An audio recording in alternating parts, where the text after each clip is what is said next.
Hello mga kabatang helmet. Ito, nag-update nga po si Mayor Leni Robredo hinggil naman sa bus shuttle schedule. Di ba, videographer?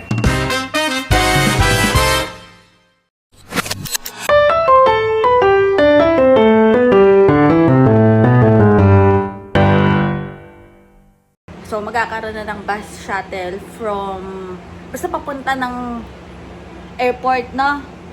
Oh, papunta ng airport.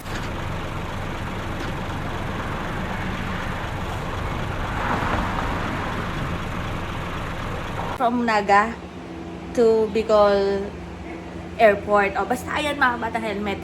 Check nyo na yan. O. So, from bus integrated terminal sa Naga, papunta ng Bicol International Airport. Diba? Pati bus shuttle schedule. Na-update tayo ni Mayor Leni Robredo. Kaloka talaga. Di kagaya ng iba dyan. Ayaw pang harapin yung kaso.